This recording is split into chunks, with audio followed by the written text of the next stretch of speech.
Okay, everybody.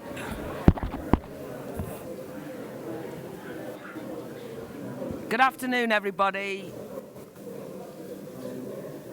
Good afternoon, everybody. Welcome to this third of the keynote panel discussions here at this year's Battle of Ideas. My name is Claire Fox, and I'm the director of the Academy of Ideas. This session, which is Who Are the Establishment, is a companion session to a debate that we've just done, which I was in, on Who Are the People. We thought we would separate them out to try and untangle some of the concepts of people and establishment. But I think it's a very important discussion because, goodness knows, in politics recently, many people have said that they are representing the people. Everybody seems to want to smash the establishment, and nobody knows what they're talking about. In the session on Who Are the People, it was inevitably dominated by Brexit. This is okay, it's not banned.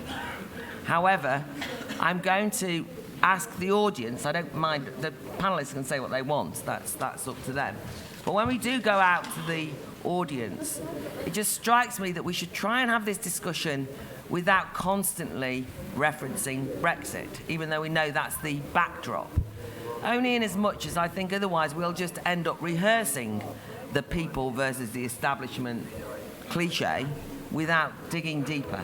And the reason we put this on is to go beyond your average question time edition on the BBC where everybody shouts at each other. So let's try, that's the standard it's a low bar. Let's try and go above it. Right. I've also lost my chairing notes, so it's all gone wrong today for me. Right, so I'm going to introduce the panel in the audience in which they will do their introductions. You will notice that David Starkey isn't here. He pulled out a couple of days ago. Everyone was very disappointed because he's well known. He does dominate panels a little, so I think we're fine because I've got four of my favourite thinkers on the panel, and they'll help us untangle this. Right, so first of all, we're going to hear from Steve Richards, who is a broadcaster and political commentator. He's actually one of the UK's foremost of those things, and a presenter on BBC Radio 4's Week in Westminster. Steve and I often do double acts on Sky newspaper reviews and things like that.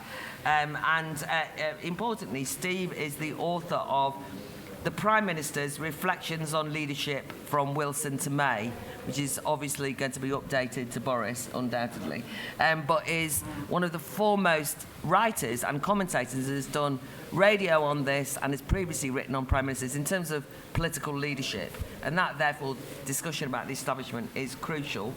And Steve is also going to be signing his new book at the end of this at 3:30 outside of the Barbican Bookshop. But can we give Steve a warm welcome, please? Thank you.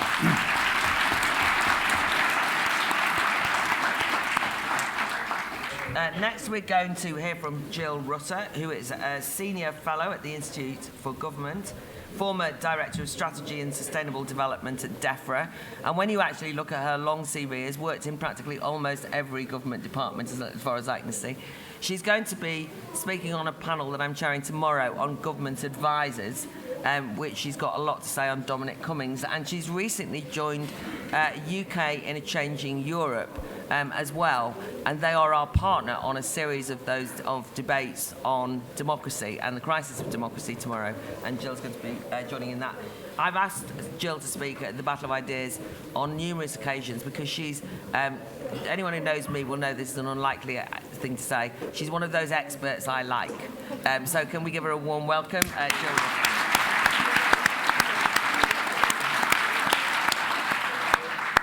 We next have Robert Toombs at the end there, who is Emeritus Professor of French History at Cambridge University.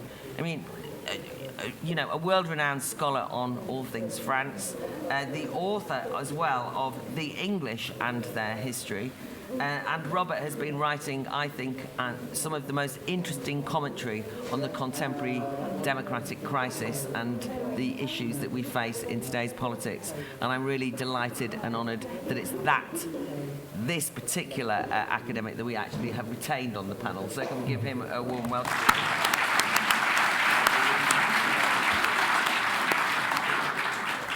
We also have, finally, Bruno Waterfield, who is the Brussels correspondent at the Times. I see rather more of him than I wish to, because I'm in Brussels a bit much. But it's nice meeting Bruno, at least. Bruno has been commenting for newspapers on the issues in relation to the EU and Brussels and what's happening there for some decades now, I think, and was first of all from Westminster. He also spent considerable time working at the Telegraph as their Brussels correspondent, and now the Times. And you'll know if you read the Times that he's one of the best correspondents. He also is a regular journalist that we invite to speak at the festival because he doubles up as a public intellectual and has always got interesting things to say. Give him a warm welcome.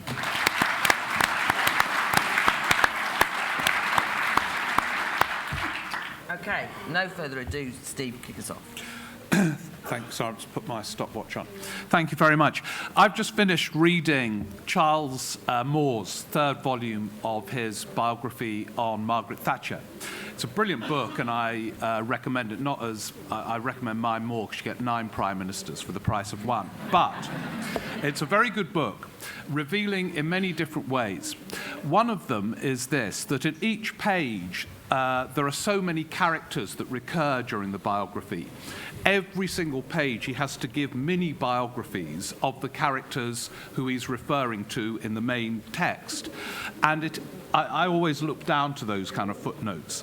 And every single one, almost without exception, goes along these, I'll make a name up, Gerald Smith, Eton, Oxford, PPE, civil service, Tory party, whatever.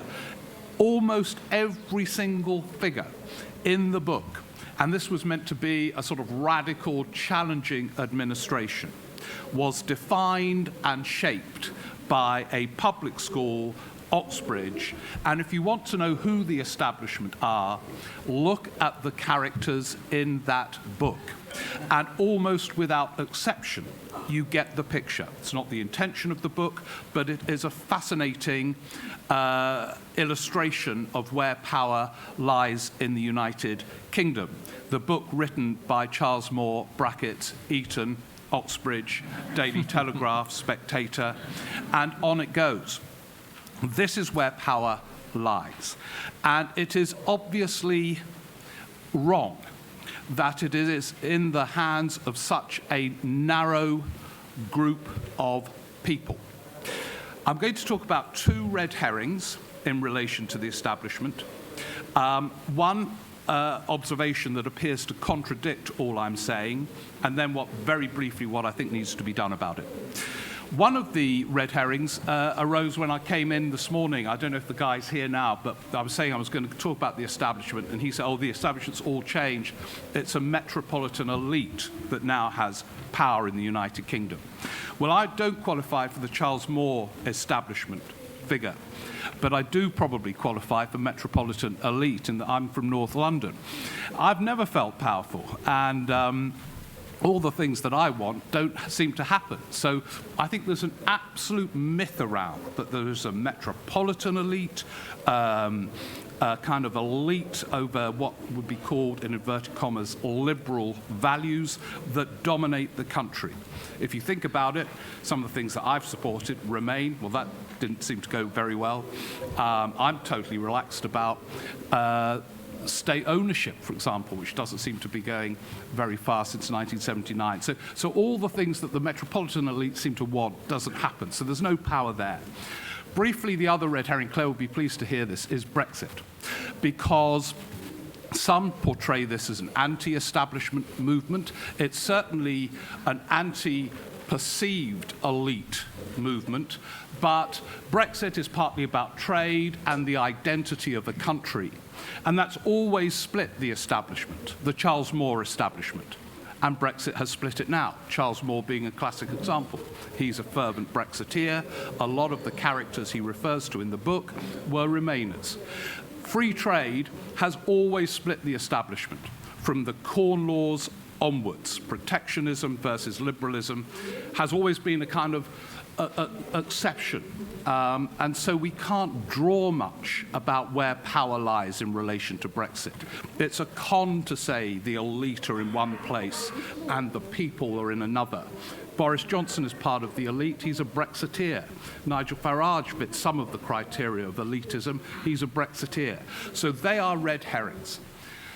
I believe the elite, the establishment, are those public school, Oxbridge figures.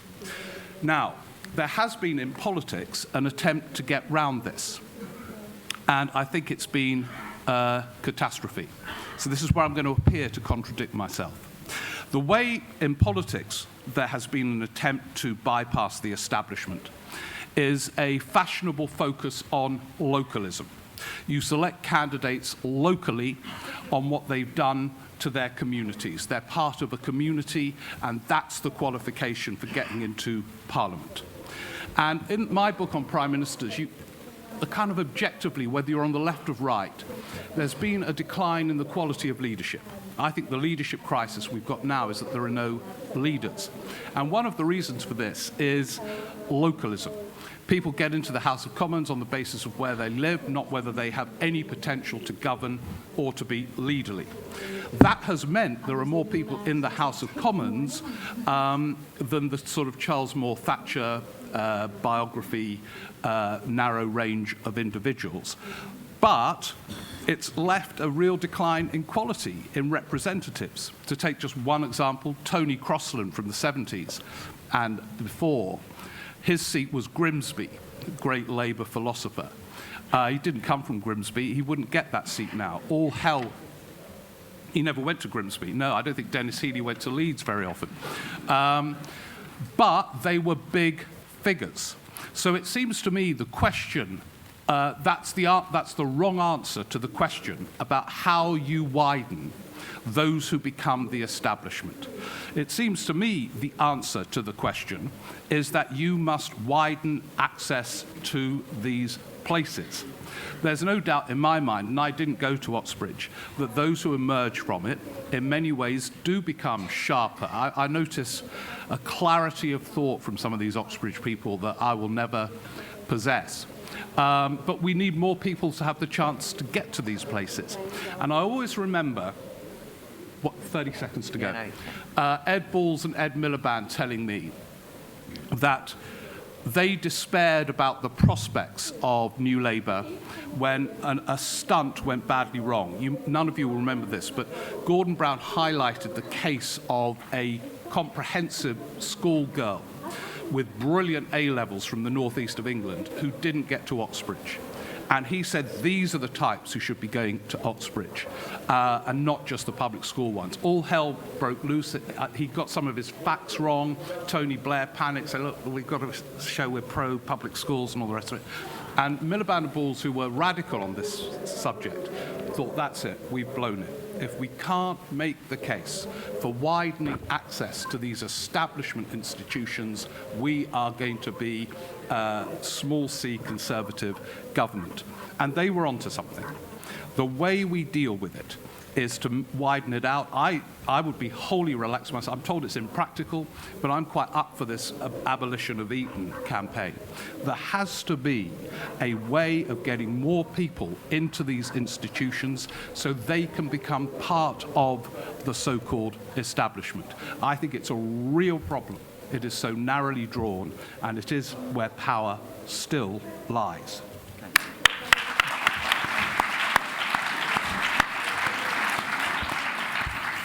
Thanks, Steve. A good one to mull around the abolish Eton point. But anyway, interesting points there. So, who's speaking? Sorry, this is the lack of chairing. Right, Jill, it's you. Sorry. Hi, I'm Jill Rutter. Now I'm going to declare some interests at the start. I was debating whether I was on the panel as the most establishment person here. So I did, of course, go to Oxford. I did, of course, do PPE. I worked at the Treasury. But when I read Charles Moore's book, which covered a period when I was actually in government, what struck me was that not a single person he mentioned, apart from Mrs. Thatcher, in those 11 years was a woman.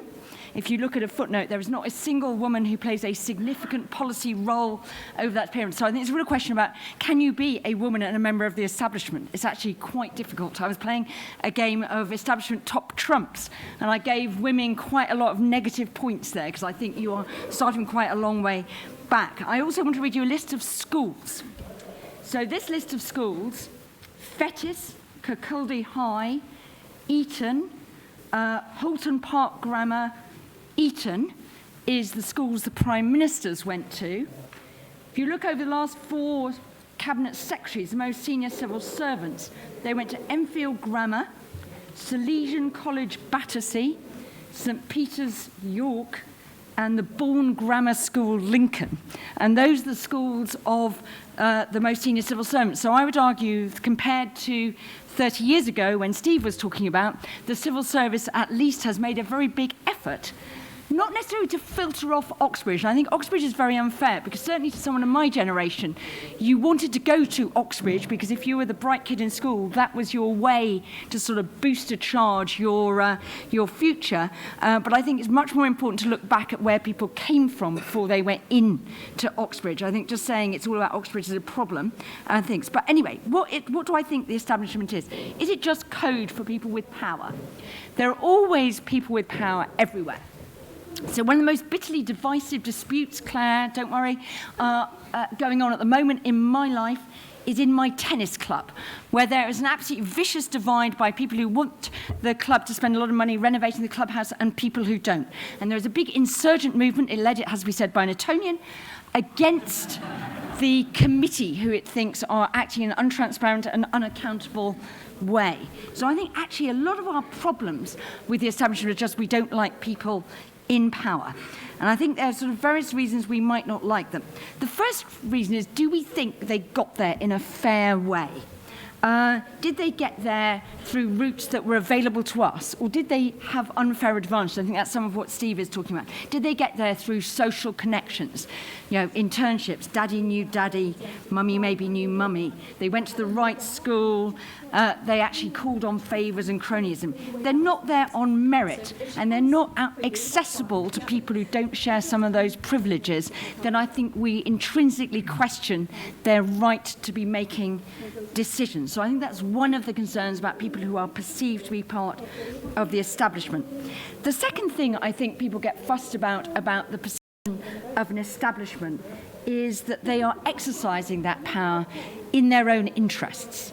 And in particular, maybe self-perpetuating that power in their own interests. But that can be malevolent. It could be that they're using that power to further their own economic interests. I remember very early on, when I was a baby Treasury official in the Chancellor's office, we were trying to organise a meeting with some permanent secretaries, and we couldn't get a single one of them to come, and we couldn't work out what was going on until we discovered they were all having secret meetings together about the fact that there was a proposal knocking around to tax the privilege of permanent secretaries' ministerial cars, which they got, which meant that the permanent secretary would have to pay a lot more tax.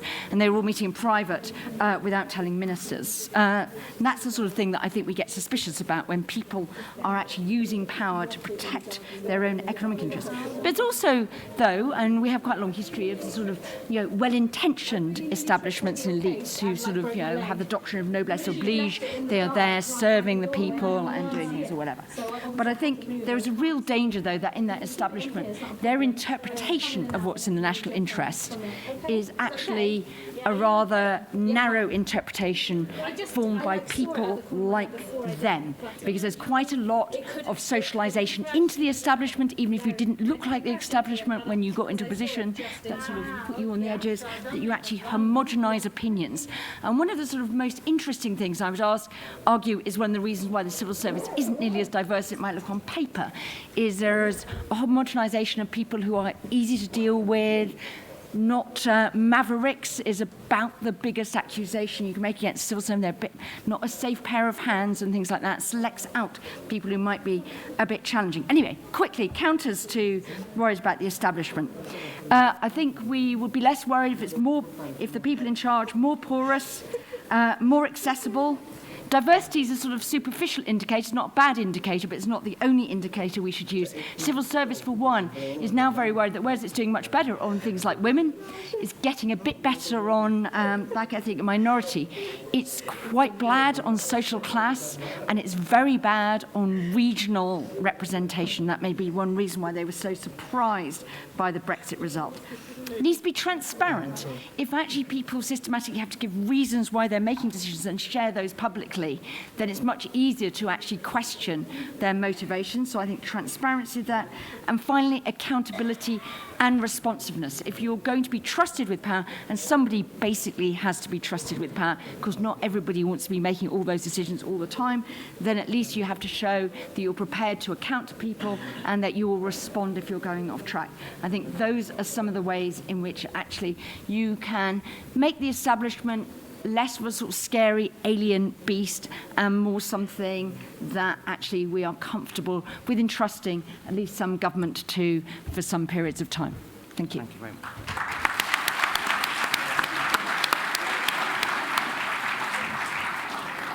I'm concerned that everyone's being slightly over-literal in my warning, which is we are allowed to mention Brexit. I just didn't want it to be the only thing we mentioned. And we will come back to it, because I think one of the questions is, why is it perceived that there is a revolt against the establishment? I mean, you know, all of the things that you've said are interesting, but they've also been interesting for some time. But there is this big anti-establishment, apparently, revolt going on, and we've got to work out whether that's true or not. Steve was saying maybe it isn't, but that's the way people talk about it, so we'll come back to that. Anyway, Robert, your thoughts, please. Well, I'll try to answer one of those points, and I shall certainly mention Brexit. A few years ago, if I'd been asked to answer this question, I wouldn't have quite known what to say. But I think since 2016, we've seen the establishment at work in a particularly pure form, that's to say, separated from the citizens. In many ways, it's a traditional establishment of the sort that the other speakers have described.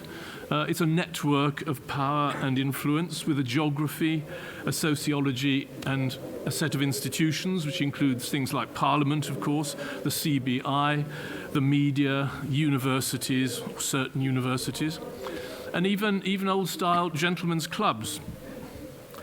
But there's something new, or perhaps something very old, about what we've been seeing. And I think it's because we now have a dual establishment.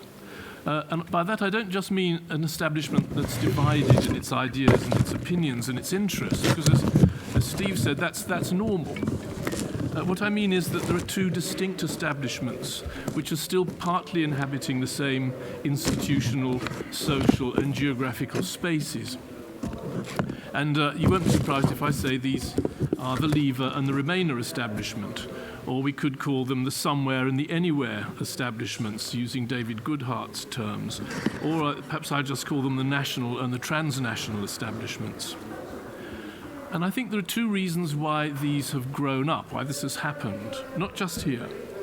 One has been described very well in a now classic work by Peter Mayer called Ruling the Void, in which he describes how all across the Western world a void has been opening up between the establishment and the citizens, partly due to globalization, partly due to a whole lot of institutional changes which take power away from governments and put them into the hands of other unelected institutions.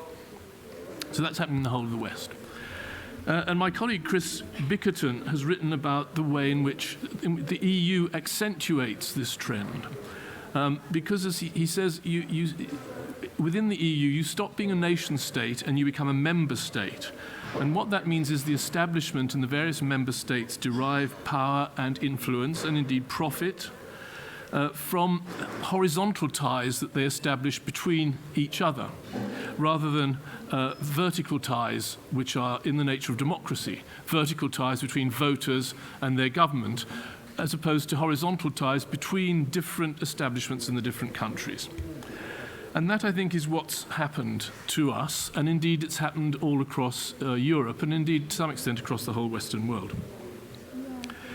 This is very new in some ways, and it's very old in other ways. I was hoping David Starkey would be here because I thought he might talk about the Catholic Church before the Reformation and the way in which, in all states, for centuries, secular authority tried to control this transnational establishment of the Church. And I thought Dominic Grieve is a kind of Thomas More figure, and Philip Hammond's a kind of John Fisher figure. At least in the sense that they see themselves as martyrs, I rather suspect, and of a rather different kind. And after all, as Marx said, history does repeat itself, once as tragedy and once as farce. But it's not only the Catholic Church. We've had other occasions in which our establishment, our national establishment, was being divided. And one that occurs to me was the Whig opposition to George III. Forgive me, but I'm a historian. In which Charles James Fox and his followers identified, first of all, with American independence, and then with the French Revolution, and then even with Napoleon against their own government, the government of George III. And it was a mixture of ideology, of course, of interest, of political scheming, and of social ties. For example, Bristol elected an American as one of its MPs. The City of London elected Americans as sheriffs and so on. And I guess you'd find similar things happening today if it could be done. So that's what we've got, a dual establishment, or rather two establishments overlapping and partly coexisting in the same spaces. And that, I think, is why it's possible for both sides to see themselves as anti-establishment. They both are, but they're not against the same establishment. They're against the other side's establishment. What happens in the end? Well, I suppose in the end one side wins. And there may be a point at which it starts to get visible. And I think one of the signs is when the would-be members of the transnational establishment find they've been cut loose.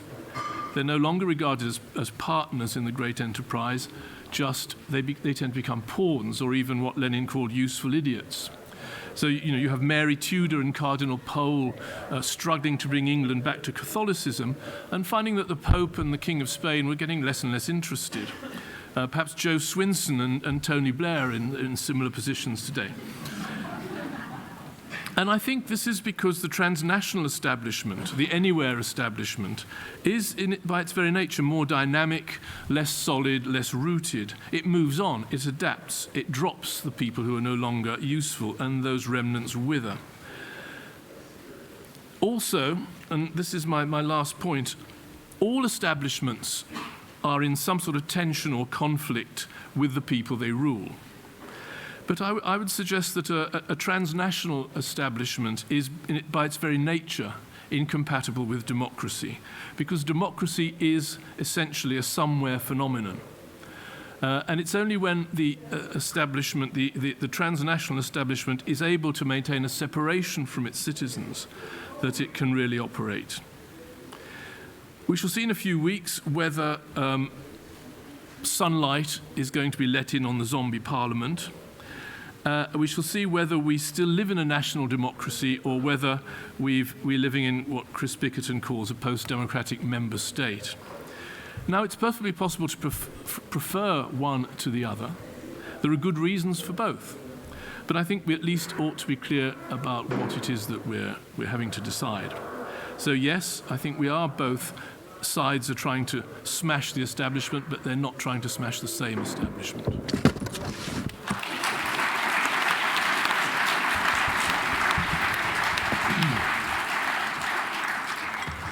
That's really useful, Robert, and it's great to have the historic examples to draw on as well.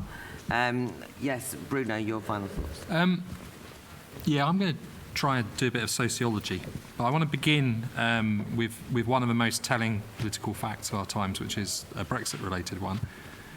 Only 22% of graduates voted to leave the EU, compared to the 53% of non-graduates who backed Brexit. Support for leaving the EU rises to over 70% for those who left school for working-class trades or jobs without going on to higher education or university. Just bear that in mind. Can you do the mic?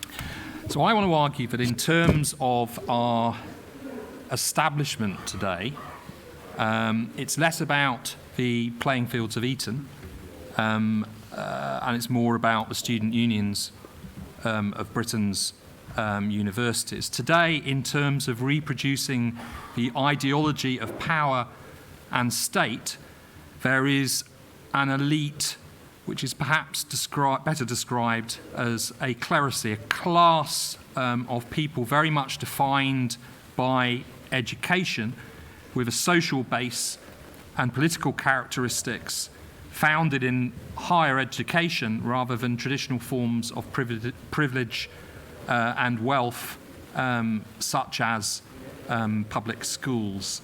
So in a way, the clericy's relationship to the traditional apparatus of privilege and power is to live alongside it, but they play a much more important role because they realise the ideology of power, they explain it to people, they normalise it, and they help set the terms, very much in today's world, set the terms for political discourse. So I'm going to say something a little bit controversial in saying that the fundamental new divide in Britain is between those with degrees and the bulk of the rest of us without them.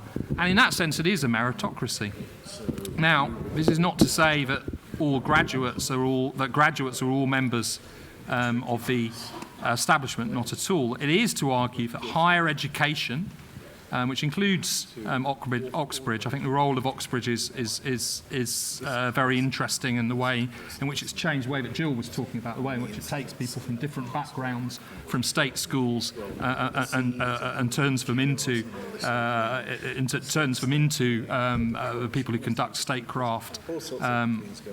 For example, is very, very important. So I want to argue that higher education provides a social base for this new establishment and clerisy, with all of the special characteristics that it has. And I'm thinking of some of those culture wars in our universities, of our times and politics, and I'll come back to that at the end. As a snapshot and to show the shift in society over the last generation, I want to look at the composition of the House of Commons. This is very important given the Parliament's problem with digesting Brexit, and the fact that the House of Commons very much, to me, does look like the institution of the establishment at the moment. First, let's note that 83% of MPs are graduates. This is 2017 elections. 24% of them attended Oxbridge or Cambridge. It's important to note that the overall shares of MPs who attended private schools decreased over the last 40 years. The proportion of Conservatives have decreased for most, from 73% who went to public school in 1979 to just 44% in 2017.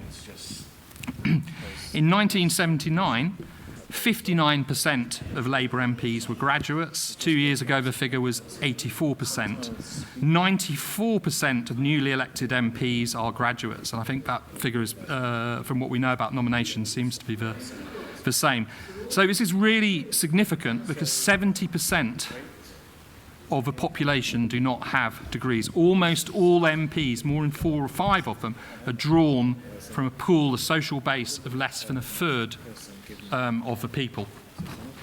In 1979, some 16% of MPs were drawn from the manual working class, or to use NRS social grades, the C2DEs, that account for at least 45% of the people. I think if you start looking at C1s, it probably rises to more like 60%, but anyway.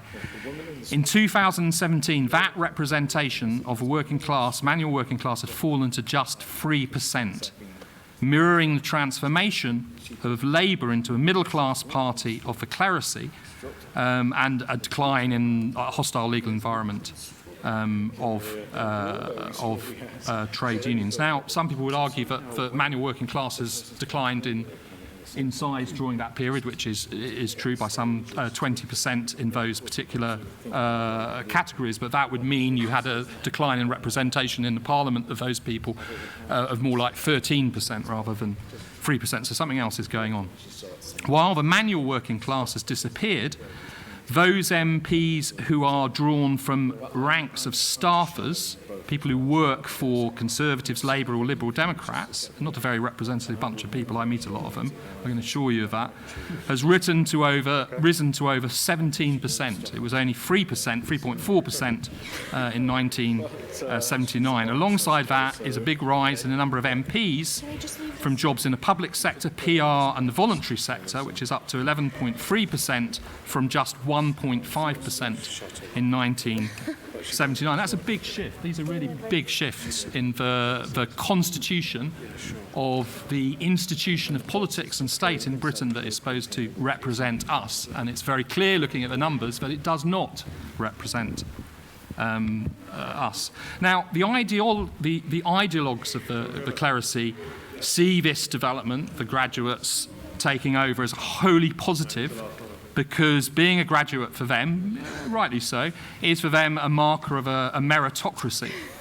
Their superiority, an establishment of finger-wagging experts ruling over a less educated multitude, is very much derived from that meritocracy, that sense of meritocracy. And if you look at the didactic quality of politics today, and the Brexit campaign is a beautiful case in point, it is clear that, one, we have a much narrower public life than 40 years ago, all those manual working class people being pushed out or disappearing, very much dominated by the culture of higher education, and we know some of the problems with free speech on our universities, for example. The clerisy tends to see its role as moral instructors. They're didactic. They're telling you what's good for you. And that's a very much part of the character of the new clerisy, and very much coming out of the culture of our universities today. So to put it bluntly, they get it, we don't. Just to finish, last 2 points, the new clerisy really are actually a vanguard in undermining the whole idea of political equality, with a meritocratic ideology that devalues the moral worth of individuals, the majority, who live outside their world of alleged expertise and knowledge as proved by degrees and certificates. The 70% of people without degrees are much more likely, as social attitude surveys show, to be attached to ideas such as the nation, popular and national sovereignty, democracy, community, protectionism, redistribution, and the importance of boundaries and borders. Those trained and instilled in the culture and its wars of higher education are much more likely to be hostile to nation, certainly to national sovereignty, which is often equated with fascism, and as we have seen with Brexit, to democratic decisions that cut against their clerisy, that ignore their didactic finger-wagging warnings of catastrophe. Okay, thank you.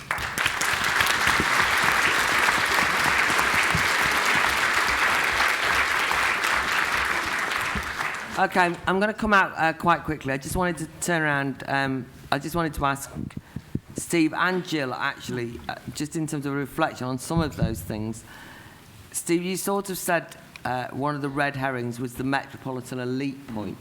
But I think that's often summed up in the sort of values question, isn't it? That both Robert and, in different ways, both Robert and Bruno mentioned, I think. I mean, in as much as Robert referenced the good hearts, but that's what people mean.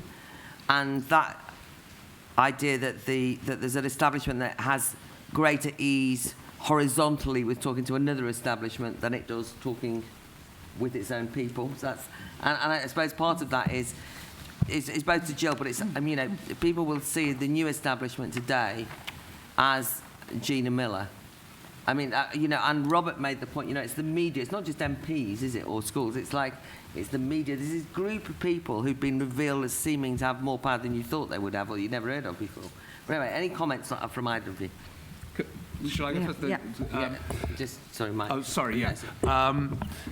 You see, the media is a very interesting example.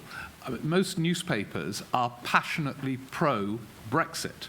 And you're going to see in this election the media establishment fight like hell to get Boris Johnson back in and portray him as the great Churchillian hero. Gina Miller has influence. She's got a platform. But in order to exercise any power, she had to go to court to win a court case. So she doesn't have the same levers of power. Yes, parts of the so-called metropolitan elite have influence. But I don't buy this thing that those elected prefer to sort of speak to other elected figures and are indifferent to the voters in their own country.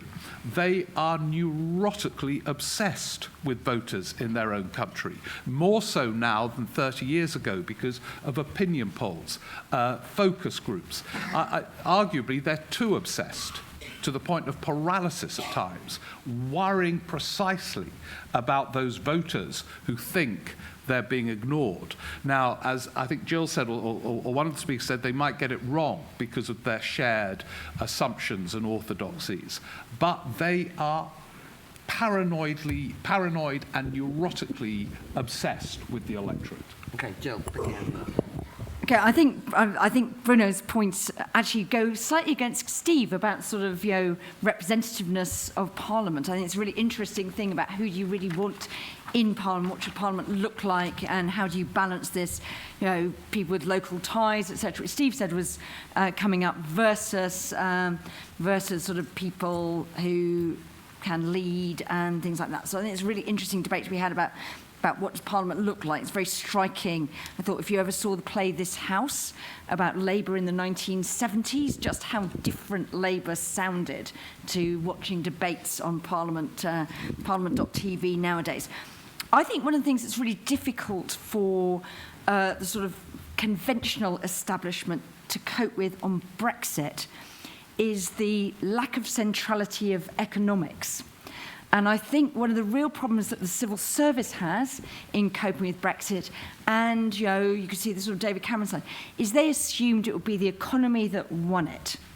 And economically, by and large, it's a high-risk strategy to have Brexit and think the economy, on any plausible set of policies you expect to be passed in the short term in the UK Parliament is going to be good for the economy.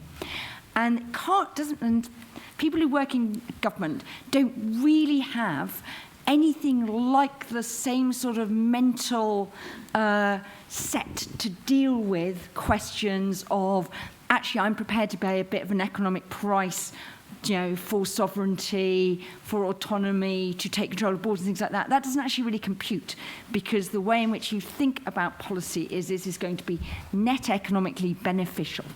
And you can't really move beyond that. And I think that's actually one of the real problems that people in places like the Treasury, my old department, have had in sort of actually thinking through, why did people vote for Brexit? You see it whenever Philip Hammond says, people didn't really vote to make themselves poor, and then you get people who voted for Brexit saying, yeah, actually, I did a bit, and actually governments do loads of things.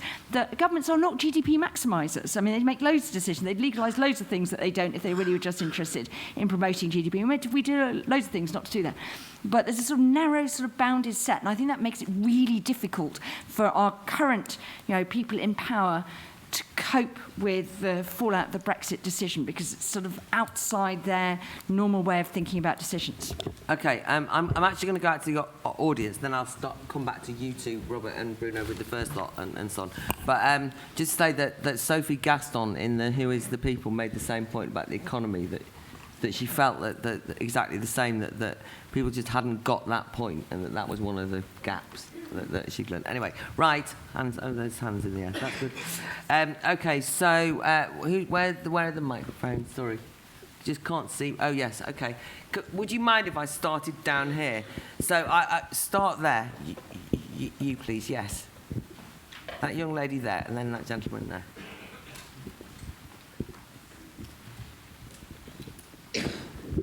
Thank you. It seems, from what a number of the panellists... Okay, yeah, sorry, I've done... Yeah. When you speak, can you stand up so that the camera can catch you? Sorry. It seems from what a number of the panellists have said that kind of a big problem with where we're at now is that we've kind of prioritised in things like civil service recruitment probably ethnic and gender diversity, which is really important, but kind of sometimes at the expense of class-based and regional diversity. So I want to firstly say, maybe just speakers have more thoughts on how we can kind of make a political class which is more reflective of those kind of distinctions. But I think secondly, I slightly question the idea of the establishment just being kind of central London, Westminster. Possibly, do we need to think about how we involve people more in local democracy? I was interested that Steve's point seemed to be a bit dismissive of localism, but actually things like community organising, maybe thinking about having more devolved democracy in the north, for example, and how that can kind of make ordinary people feel more included along those kind of anywhere, somewhere lines. Thank you very much, yeah. Yeah, I'd just like to give an example of establishment, and you talked about, Steve, you talked about the Oxbridge crew, you know, and they come through. I'd like to give an example of my parliamentary constituency, and it's the constituency of Stalybridge and Hyde. Okay, now a certain gentleman called James Pennell was our MP, and he had no experience of being an MP. Okay, he didn't come from Oxbridge, but he didn't have the necessary qualifications to be an MP. Okay, and then our current MP, he started out in Tyne-and-Wear. He was born in Tyne-and-Wear, so he had no knowledge of our community, no knowledge of our industries that are in our area. So he came down as an intern. I don't think he even finished his qualification, actually. He came down as an intern, and he was licking stamps, amongst other things, for James Pennell. James Pennell ejects from Parliament, and he goes and works for the BBC, parachuted in. He's a director of radio. But then I hear the other day, Joe Egg was on, I don't know the other director of radio, I forget his name, but he's also a director of radio. What is this about? They're both on £350,000 a year. So Johnny Reynolds now is our MP. He's done absolutely jack for our community, and now he's a shadow secretary for the economy. That is establishment. But I just to No, go right, on. right, no. Okay. You've got your clap now. You've got your clap. Sit down. All right, okay. Right, you got your clap. Good. All right. Okay. Yes. So that stripy person in the middle, and that person there. Yes. Yes. We'll start with you because he's on the way. No, start with him. Yeah. Start there. Yeah. Yeah. Thank you. Thank you.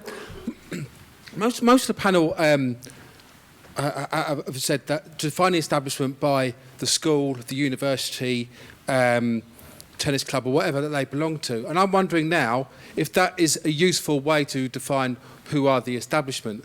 And I wonder it's sort of about their attitude to democracy and ideas that they hold. And clearly, if we have that as a marker, we can see that, you know, that by and large, and I don't want to go into Brexit, but, you know, the establishment are those that oppose it, whether that's in the media, the civil service, big business, the establishment, if you like, and those that are for democracy, working class people up in the north and other parts of the country, the 17.4 million. Okay, thank you. That person, yeah, if you, no, pass it along to the, yeah. Got me. Sorry, yeah. Right, so there's a person right up there. Yeah, you carry on. Thank you. I just, following up on something Jill said and responding to Bruno, I get the kind of critique of the sort of lectury entitlement of the expertise of the kind of people who say, oh, I'm a graduate, therefore I can lecture to non-graduates. I just wanted to put pressure on this idea of representation, and this is probably a naive thing to wonder about, but it still occurred to me, which is that, you know, you seem to be implying as completely implicit or an assumption that representation or representativeness is to have people, you know, this is running throughout the whole, you know, debate, I suppose, that are you. I mean, you know, listing all the statistics, that tells us everything you need to know about the representativeness and therefore legitimacy of who our elected officials are. And I just want to, you know, question that concerns me because it's really quite identitarian, and I just wondered if you are really saying that you can only represent people if you are that person, you know, if your identity matches up, if you've had that experience, because that, I think, gets to the heart of, like, a lot of things that are wrong with political discourse right now. Okay, thanks. Yeah, I just thought there was maybe the sort of establishment that I guess I'm most nervous about is this sort of slightly more intangible thing that's not sort of associated particularly with one set, a group of people or party of people. It's sort of like establishment of orthodoxy, where we have these sort of ideological views, whether they be about sort of immigration, populism, climate, sort of gradual broadening of hate speech laws, things like that, where there are these debates that have been going on for a very long time, but more and more nowadays there is a correct narrative or a correct side to that, and that side, through that, this sort of establishment of orthodoxy feels sort of emboldened in a way that we've not really seen before. And so when we talk about the other side sort of maybe sometimes winning, as in things like Brexit,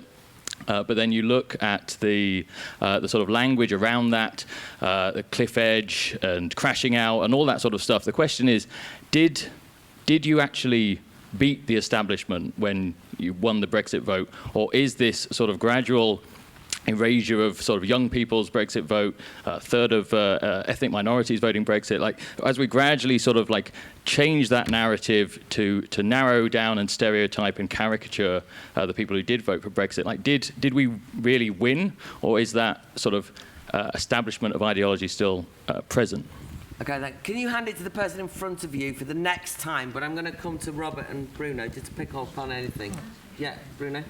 The representation point is an interesting one because representation is also about leadership. So you look at some of the great Labour MPs of history, people like Leo Absey, an East End Jew, bit of a white boy lawyer who represented and was worshipped in the Welsh valleys. He used to drive around in his gold Rolls Royce and be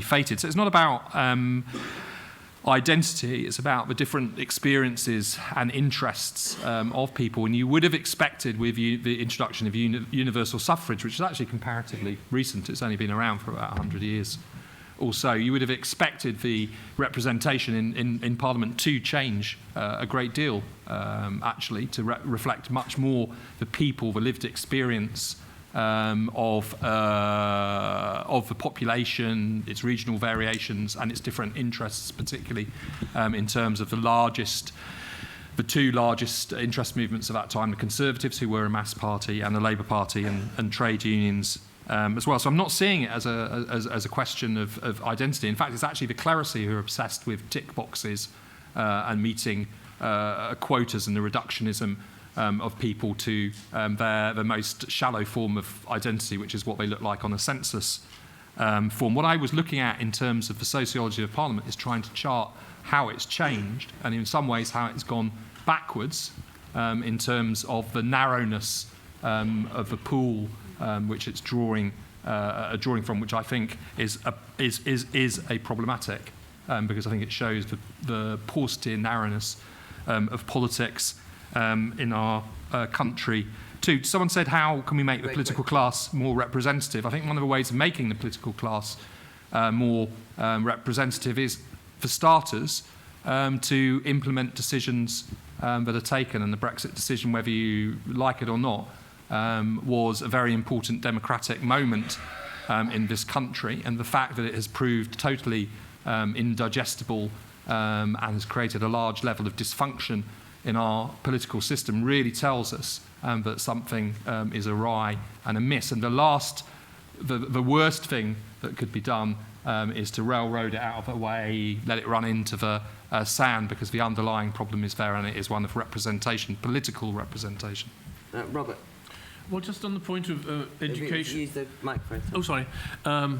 As an Oxbridge person and fellow of a Cambridge college, I mean, I would like to say how, all Oxbridge colleges are desperate to widen their intake. The problem is, and to put it bluntly, is the underperformance of a very large part of the state education sector. And I think that, and I believe Claire agrees with this, this can be done. but it needs a huge amount of political effort to do it. And I think that's the greatest social and a problem that this country faces, is the fact that large parts of the country are just appallingly badly educated.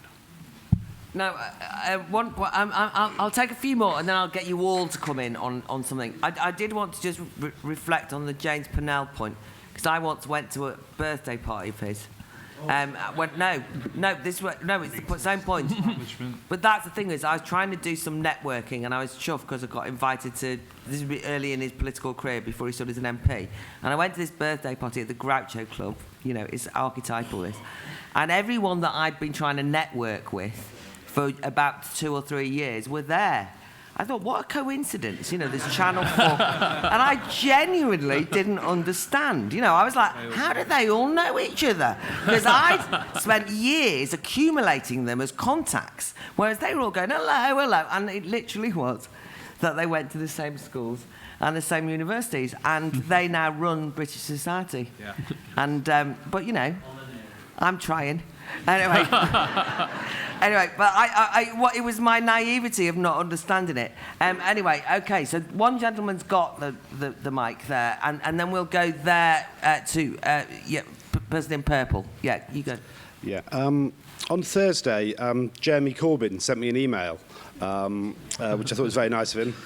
Dear Ben, it's time for a real change. And then going on to flag up the general election. And then I think he answers our question for us. We both know Britain is run for the selfish interests of the top 1%. Our government works only for the ultra-rich, and media are in their pockets, and our systems are rigged to make their lives better and ours worse. What does the panel feel about Jeremy Corbyn's conception of the establishment, this 1%? Because I'm not sure whether it was arranged like this, but the right of the panel seems to have a kind of modern, contemporary kind of grappling with what the establishment represents at the moment.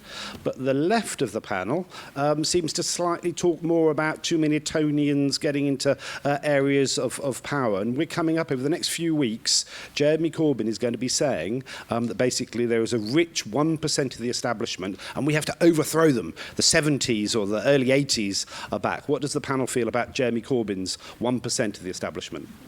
Okay. So to the lady in purple next. Where's the microphone over here? Okay. So we can go there next, and then I'll come round. I'll come to you. Hi. I'm from the North East. My constituency voted 67% in favour of leave.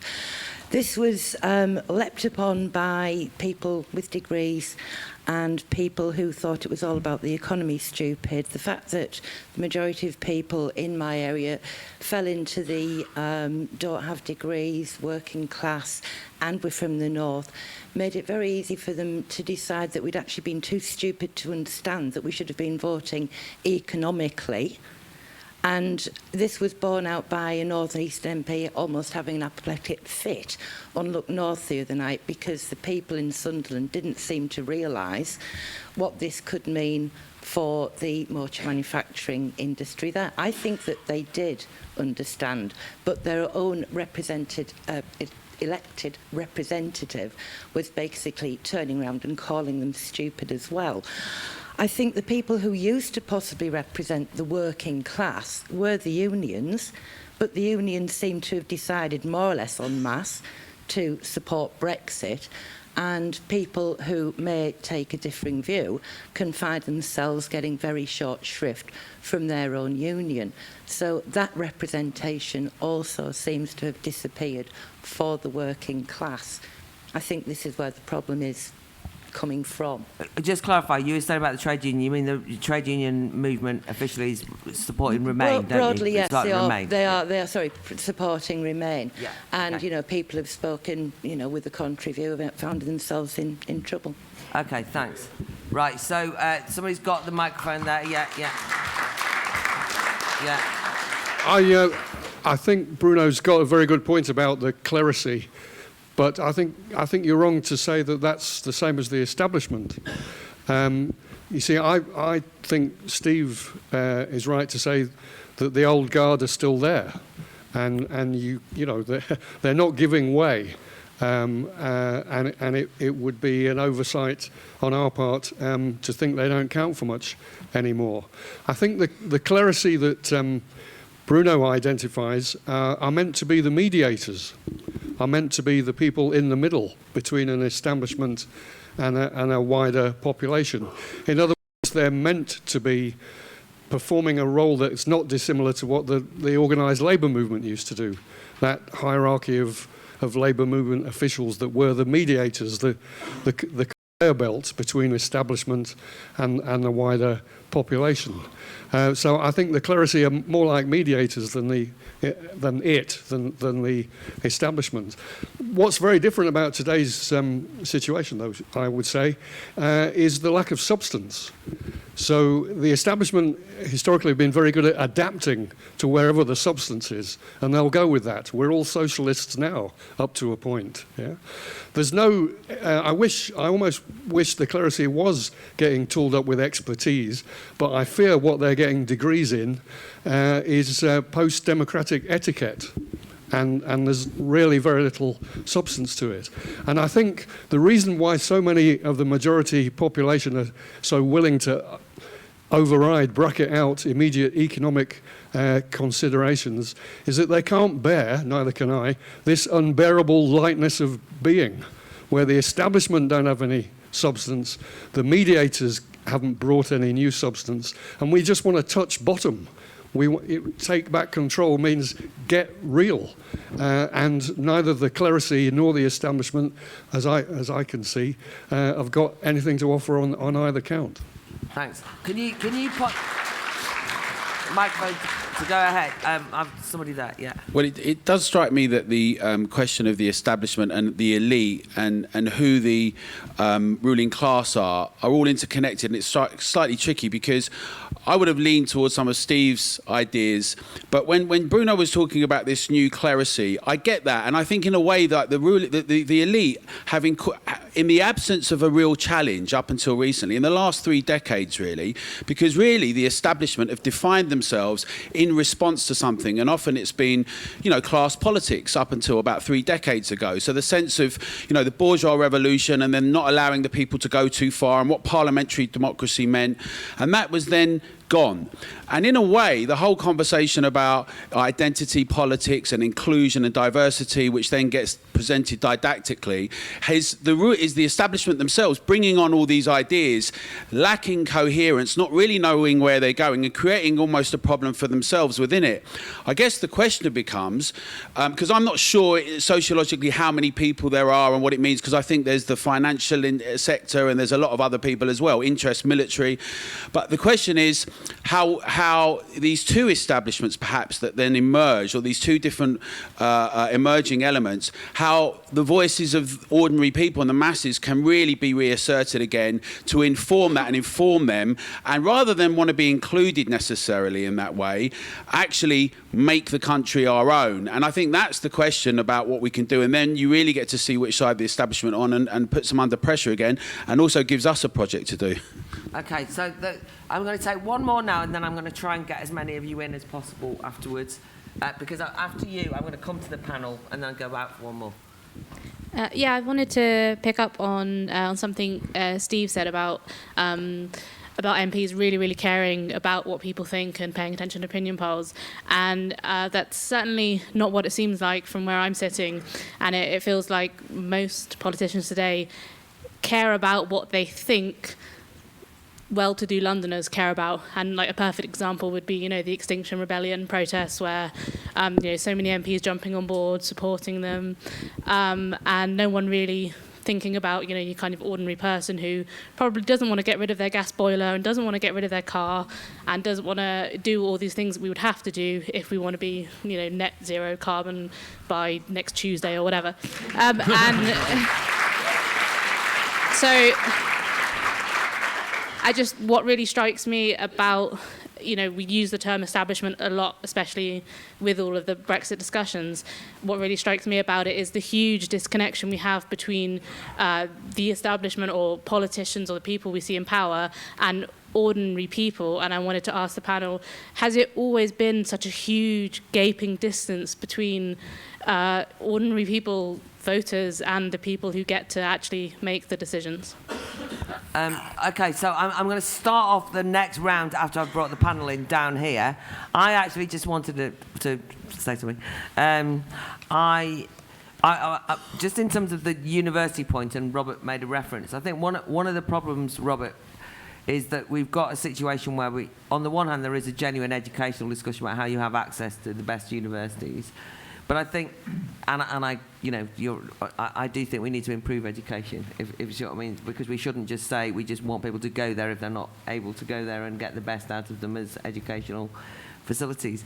But one of the things is this attitudinal thing about going to universities that various people have talked about from the floor and which is it doesn't really matter which university you go to, is there's like a suite of opinions that we all know are the correct opinions that everybody, whichever university you've gone to, just signs up to. And if you don't go along with them, and that's, by the way, even if you're a student, but there's a kind of way, and there's a language, you become familiar with how to speak in a way that won't offend people. And you can see a massive gap between that and other people. So I don't know if that's the establishment, but that's just one thing that's happening. Just on the establishment point, though, I suppose I counter to Steve, and I just wanted to know, it is true that there is an obsession, or there has been an obsession in practically every institution that I've had any dealings with about reaching out and talking to the public.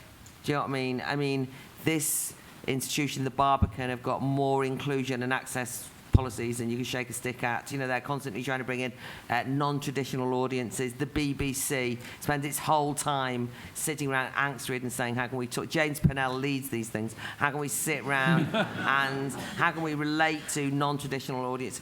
Every art and theatre organisation, the science community, right? So they're saying, how can we get non-traditional people to come here and talk to us, and we can listen to them and we can have a dialogue? And the reason why I think that's amusing is recently a non-traditional audience said something quite loud 3.5 years ago, and those very same people said, shut up, we don't want to hear that.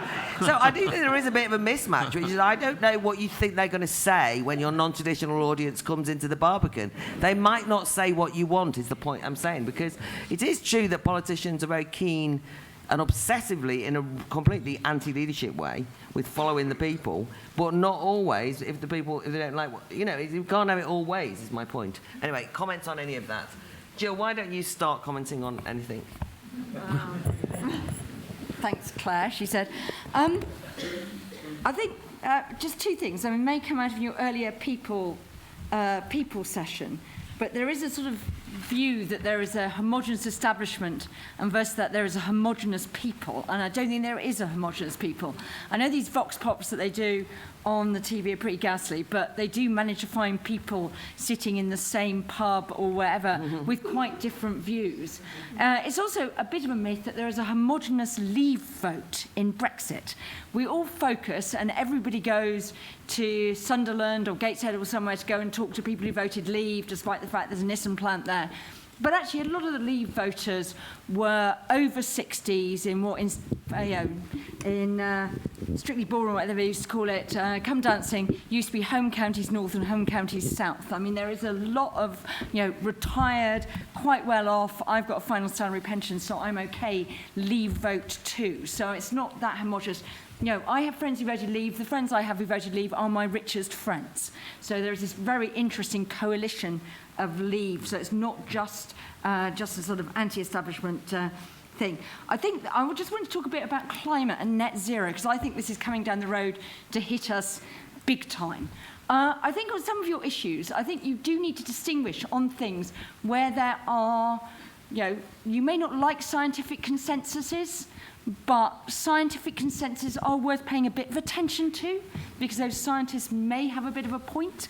They may have a bit of a point on vaccination. They may have a point on climate change. This may be something that we do need to pay attention to. But I thought one of the worst parts of Theresa May's legacy programme was to rush through in an hour and a half through statutory instrument the commitment to a net zero 2050 target.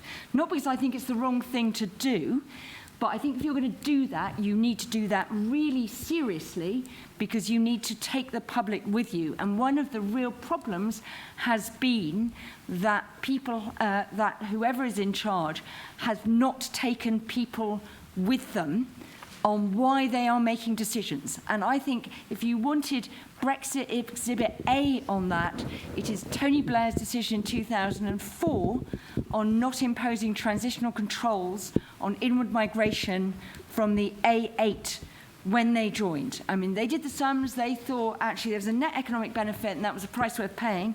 They massively miscalculated because they extrapolated, I think, from Spain and Portugal joining the EU with quite big GDP differentials, but actually people who love living in Spain and Portugal and are very reluctant to leave, with what would be the behaviour in Eastern Europe where there are bigger income differentials and people actually already, in the case of Poles, had family connections and things like that here. So, and we're much more entrepreneurial in that sense. So I think people do need to actually take the time to lead, not to follow. I think, followership is bad in political things, but you do need to bother the time to explain and take people with you rather than think, well, actually, we'll get away with it or they'll catch it up, which is dangerous and I think is why we're in the current impasse. Okay, I'm going to go to Robert next. Robert? I'd like to respond to the very interesting question which came from up there about whether the gap between our representatives and us has always been as great. And in some ways it has, in some ways it was greater. In the 19th century, Parliament was dominated by the landed gentry and so on. But I think the gap appeared to be smaller, and perhaps really was smaller in at least one way, in that there was often a shared culture and a shared religious or regional values or shared interests. So, if you lived in a mill town in the north of England, you might well vote for the local mill owner as Liberal MP because you were both non-conformists, you were both you were both standing up for the interests of the textile industry and so on. And therefore, the fact that one was a millionaire and one was on the breadline didn't mean that there was such a perceived gap. And I think the gap now, at least as we feel it, is simply because there seems to be a great difference in values. And it's not at all clear what our representatives are supposed to be representing. With the fact that older identities, which are class-based or religious or regional, perhaps less the regional, have tended to dissolve, that it's not at all clear what it is our representatives represent or in what way it is they have a connection with us. And some of the examples given about people being parachuted in to win safe seats is, that's not entirely new, but it seems to become much more general. And it's as if you don't have to be a representative. You can just be anybody who's sent to do a professional job for a certain constituency without having any particular knowledge or connection with it, as various people have said. Okay, thanks. Bruno. Right, just someone said it here, look, the state, it's the bureaucratic legal apparatus of the state, its ideological expression in the media and intellectuals, what Coleridge called a clerisy, in the 19th century has not been contiguous or the same thing as the bourgeoisie or the landed gentry or rich people for almost 200 years. The rise of the modern state is breaking those kinds of links and creating new things under the sun. The Napoleonic Wars are very important as part of that as well, and also actually that contributes as well to the formation of a British identity as well. I just want to just say something about representation, because Steve makes this point a lot actually about the focus groups and all the rest of it. And you're absolutely right. I mean, the amount of money that's handed to these sort of dodgy consultants, like $2,000 a pop, to run a focus group, and a lot of people who take part in the focus groups are paid, and they're professional focus group attendees, and they know exactly how they're supposed to perform. Is actually a departure from something that was a really positive aspect of universal suffrage, which is political equality. You might be different, I might be different from you, I might be rich, you might be poor, but we both have one vote. And on that level, we're politically equal, with the implication of moral equality. So how is it that this clerisy see voters? They see voters not as equals, not as their political equals or their moral equals. They see them as actually rather scary inferiors. The dog whistle debate is a perfect example of how they see voters. They see voters as these rather dangerous pit bulls on a housing estate, and you blow a whistle and they tear a migrant to pieces. That's basically how they see voters. So Gillian Duffy was very, the Gordon Brown, Gillian Duffy. So they want your votes, but they don't really want you. They don't see you as their equal. They see you as their inferior. They'll pander to you. They'll manipulate you, but they want to contain and restrain you, because one of the abiding characteristics of a clerisy is their fear, their real fear of what happens, their prejudices about popular passions and the mobilisation of popular sentiment, which they view as extremely dangerous. Steve. On the point about the Corbyn 1%, this election campaign is going to be a battle between different definitions of elites. And in this anti-politics era, reflected in many of the questions, the leaders are going to try and place themselves against a defined elite and on the side of the people. So we already know Boris Johnson is going to do Parliament versus the people. And so Corbyn is defining, and one of the reasons why the establishment as defined in this discussion is so imprecise is you can have different definitions. And so Corbyn's one, it's not a precise policy. You know, they've said we're going to get rid of billionaires. It's symbolism. Their elite is going to be the super rich. Johnson's elite is going to be Parliament stopping the people's will. And whoever wins that battle between two differently defined elites will probably win in some form the election, but it shows how imprecise it is. But the rise of Corbyn, as in the 2017 election, is an interesting example of how Brexit doesn't really help us in defining the establishment, because the establishment in all its manifestations did not see Labour, it still lost, but doing quite well in 2017. So while George Osborne, many left-wing MPs, the left-wing Paul Mason, all agree on Remain, Paul Mason was backing Corbyn, and Osborne, part of a different establishment, never saw the rise of Corbyn coming. And so, as I say, I think Brexit is a red herring. But because of these attempts to define elites against the people is so pronounced at the moment, whoever talked about a chasm, but I think it was chasm between voters and representatives, I just disagree with you. I mean, I know the perception is there and you represent it, but I'm repeating myself, they are obsessed with, and even if you look at green issues, as Jill said, they're following scientific evidence, but they are terrified of doing anything that affects the price of petrol. Petrol's gone down in price. They've cut the taxes. And they shove it out to 2050 when they will no longer be anywhere near facing the electorate.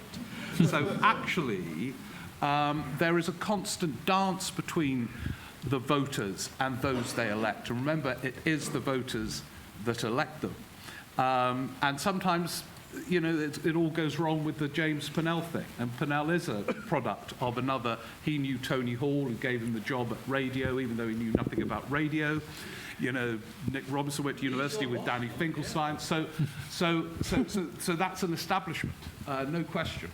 But I think the chasm is a dangerous myth. Okay, thanks. I've got, yeah. Thanks.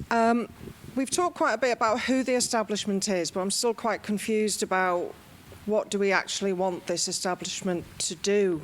At the beginning, Stephen, you talked about the whole area around accessing education so we can somehow work different type of person into this establishment and change the establishment. Presumably that's the objective of diversifying it. But I'm still quite confused about what we think the position of the establishment is, however we define it, in terms of what we want them to do, and this idea of where power sits and who's setting the agenda. I work across all sorts of fields where there's suddenly an agenda that seems to have arisen. I think, where have those ideas actually come from?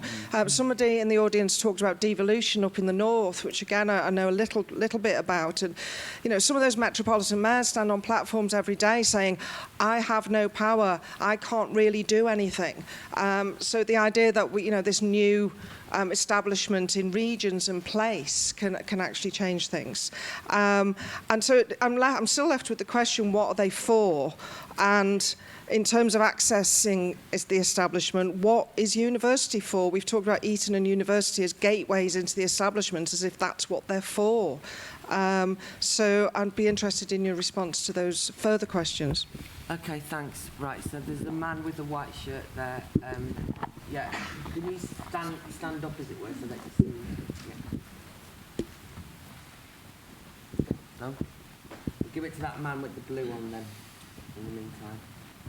Give it to the man in the... Yeah. You. Hi. So we've talked about getting people into Oxford and Cambridge, but I'm wondering, why is it that we want to get more diversity into 2 universities? Can't we pick our establishment or our politicians from other places, from industry, captains of industry? You know, what is the obsession with Oxford or Cambridge being the elite? There's a whole other world out there. And another thing is, you know, do we select the elite? You know, we're the ones who are constantly electing Etonians and Oxford graduates and Cambridge graduates. So we're the ones choosing them. Or are they self-selecting themselves? Because these people that believe that they should rule are the ones putting themselves in the, you know, to go to Oxford or Cambridge. You know, how do we break that? How do we get other people to try and aspire to politics from different backgrounds? Okay, thank you. Yes, sir. So, yeah. There's a person right up at the back. Can you... I don't dispute what the last person has said, but I'd like a quick question to Robert Toombs. You talk about the difficulty of finding quality. That's why you don't recruit more from state schools. Could I suggest that perhaps you look at your selection techniques? Because what's happening with your selection techniques, they're probably geared to people who come from private and public schools. They know the culture, they know the language, and you work within that framework, I strongly suspect. So look at your selection techniques. I do not believe that people from state schools have lower intellectual potential, I don't think you would assume that either, than those from public schools. So look at your selection criteria. A quick point to Bruno Waterfield. Quick. Can I have one more? Yeah. Quickly. It's about the representativeness. You're very concerned with the number of graduates among our MPs. Well, I quite like the fact that we've got MPs who are graduates. I like bright people as my MPs. Are you suggesting, for example, we should have some positive discrimination? We should exclude people with certain intelligent quotients or educational backgrounds from standing as MPs?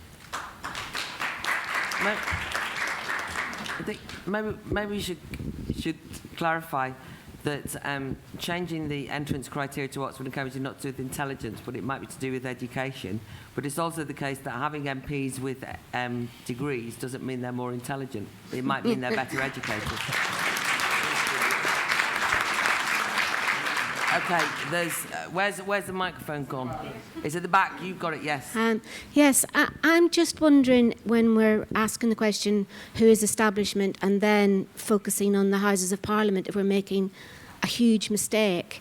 There's been lots and lots revealed in the last 3 and a bit years, but one for me of the most revealing was the leaked phone call between Philip Hammond and other members of the cabinet and different representatives from transnational corporations, and that was revealing and chilling.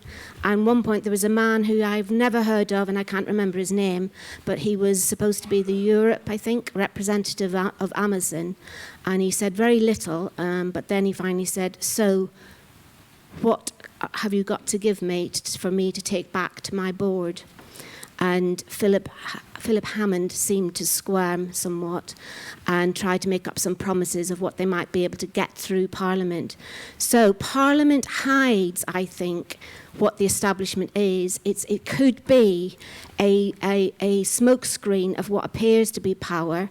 It could be a pretense of democracy when the real establishment are those that have the power, that make huge profits from quite large corporations and across the world. And that perhaps fits in with what Robert was talking about in what appears to be a split in what we imagine to be the establishment. Sorry, Okay. that was rather convoluted. Thank you. Right, sorry. I'm able to take. I'm taking two more because I've ignored them. So there's a person in orange that's there. Yeah. Orange, and then there's the one guy right at the back. You there? Stand up so they know where you are. Then panel, you just give us your final 30 seconds. I just wanted to ask. Stand up. Sorry, I wanted to ask Bruno and this side of the panel about: is there anything in particular about the training and coaching that graduate students seem to get at university these days, and all the kind of moral campaigns, the woke campaigns, the trigger warnings, and the kind of the moral finger wagging that goes on, that really coaches them to be MPs? Because there seems to be so much of this around at the moment that MPs nowadays they may be absolutely obsessed with the electorate, but they always come back and say, well, actually, no, we know better. So is there anything specific about the university experience, Bruno? Is it just the fact that they've gone to university? Okay, thanks. Hello. I'd like to push back on a point that was made right at the start about the metropolitan elite not getting their way. I want to say that it feels that if you look at, say, the last 40 years, it's been for the metropolitan elite maybe about 5 steps forward, and just in the last 3 years, 1 step backwards. They've had a lot of policies they really like. So imagine, for instance, the diversity and inclusion policies coming from London out into factories in the north, or Tony Blair's very pro-Europe policies. Then in the last 3 years, they've had 1 step back, and I don't think that 1 step overrides the past 5 forward in determining if they've got power or not, disproportionate to their numbers in the population. Thank you. Thank you. Okay, panel. So I'll do it in the reverse order, if you wouldn't mind. So I'll start with Bruno, please. Okay, just a very quick point on education generally, because I think because there is a paradox. You know, the number of graduates is rising. The ONS fiddle the books a bit by counting NVQ 4 and 5 as graduates, but never mind. Because actually, one of the things when I used to work in Manchester in the brewing industry. I'm still in touch through the joys of social media with lots of my colleagues from 20 odd years ago. And one of the things that a lot of those people are really, really very, very angry about, and their anger is very, very justified, is that the education system is geared up to getting kids turned into graduates. And it's very instrumental, it's very box ticking. Education isn't no longer about, if it ever was, teaching people to think for themselves, taking people to find joy in knowledge, in books, to explore branches of knowledge and human endeavour themselves, which might, change their lives later on. And I think that is a really big problem. I think the quality of education in Britain has declined, whilst there's been this huge expansion of higher education, which frankly is pretty dodgy. The fact that people working in retail management on a high street shop needs some kind of a degree just tells you how bogus it all is. No, my final point is, look, you know who the establishment are in terms of the clerisy, the ideologues of power, when they express this profound mistrust, this fear and hostility in the mobilisation of popular sentiment or passion. And I think that's what we've really seen, what we've really learned over the last few years, as a line has been drawn in the sand, and you're on that side, you're on that side. It's not really even about the specifics, certainly not the specifics of the European Union and its technocratic arrangement. It really is do you trust popular sentiment, or do you fear it? And that's the new divide in British politics, and graduates showed how they voted. Thank you very much. Robert. Okay. Other elites. Why do we not have other elites? And I guess often it's because they don't want to be politicians. In the 19th century, businessmen often did. Now I think they don't usually. The universities and agenda setting, which was a question you asked, I think that was a hugely important question. And I would have thought the agenda setting, the definition of what is acceptable to say, the ability to label people as extremist, racist, whatever, which seems to me to have a huge effect on our political life, I think is down to the media. It has to be down to the media. And if politicians are scared of their voters, it seems to me they're an awful lot more scared of being labelled by the media as being whatever, extremist, homophobic, racist, whatever. Has that got anything to do with the universities? Well, I would say the problem with the universities is not that they indoctrinate people deliberately politically, though some people try to do that, I don't think very successfully probably, but that universities have been turned into international business organisations and not institutions of learning. Therefore, the thing that they're most concerned about is their image, their customer base, and their bottom line. Okay, thank you very much. Jill. Okay, very quickly, I'm going to try and answer the lady who saw conspiracy in Philip Hammond's phone call. Flip it round. You're the Chancellor of the Exchequer. You're responsible for the health of the British economy.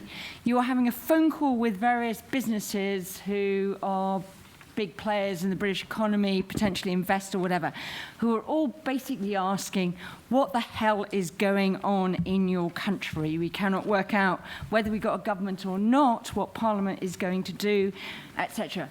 We are upcoming whether we invest and make our headquarters in London or go to Berlin or Madrid or somewhere else. We need to give a steer to the board on that. I actually think that you would expect the Chancellor to be talking to businesses about what is going on. You can be worried about secret links, but you basically have people also doing their job, which is to have open lines of conversation about what is going on. I don't envy Philip Hammond trying to explain what he thought was going on, and people would also have been looking at that. Just one thing, we've been talking about establishments all day, but frankly, it's a personal view, not a view of any institution I represent, but the idea that Bernard Jenkins, Bill Cash, John Redwood and Jacob Rees-Mogg are not the establishment is one I find extraordinarily difficult to come to terms with. Yeah, just very quickly, I mean, one of the sort of subtexts of our discussion has been, where does power lie? I think there's probably been a disproportionate focus on MPs, most of whom are frankly powerless. And you were right, someone up there, to raise the power of the chief exec of Amazon and all these other big corporations. There are unelected figures who run quangos with great power. The head of NHS England arguably has more power than the health secretary. And so precisely where power lies is a huge, big, potent question, as well as the one we have discussed: how do you get access to that kind of power? I think, if I could be controversial for 5 seconds, it's a real tragedy that the last 3.5 years has been spent on a focus on one area where power is fairly easy to measure, where there are layers of accountability, rather than on this other focus, which brings me to devolution. This is part of the solution to this left behind emotion. The Mayor of London and that whole reform has worked. The Mayor of London feels accountable to transport. Therefore, transport cannot be allowed to get bad because he or she will be out. And they bring in the best people. And I think that is a model that should be extended with more power. So some of those mayors who say they haven't got the power are speaking truthfully, and they should be given it. And that, I think, is one route to expand this debate about the establishment. I don't think this whole debate about the European Union has really been about elites versus non-elites and everything. It's been, I'm afraid, a sad diversion from some very deep and serious problems. Right, thanks everyone. I just think that last thing that Steve said, where does power lie? I disagree with him, obviously, but it doesn't matter. The point is that's a good question, isn't there? And maybe asking who are the people and who's the establishment doesn't quite work because you try and do it sociologically. And although there's something in that, I would say that is where does power lie that's actually worth us exploring. So I hope that people do that. Just on the localism, because I just think it's important to note that I'm from North Wales. There's a lot of devolution in Wales. And as power came closer to the people of Wales, the more that they realised that the locally devolved power people were miles away from them, if you see what I mean. So everybody in Wales hates the Welsh Mafia, if you see what I mean. Yeah. They were up the road. And the Welsh Mafia don't appear to have be any closer to understanding the people of Wales, even though they're up the road, if you see what I mean. So there's something a bit more to it than physically being close to each other, which maybe is where the values are. Next on the list is you can go and buy Steve's book and sign it, and also Vicky Price will be signing her book at the same time, Julian Bagini and Jenny Bristow. So do go to the bookshop and buy the books. And there's also a new session on protests in Catalonia, what's going on at 4 o'clock on the free stage. Thank you very much. Can we give a final clap to our audience? I worked with him very closely about 12 years ago.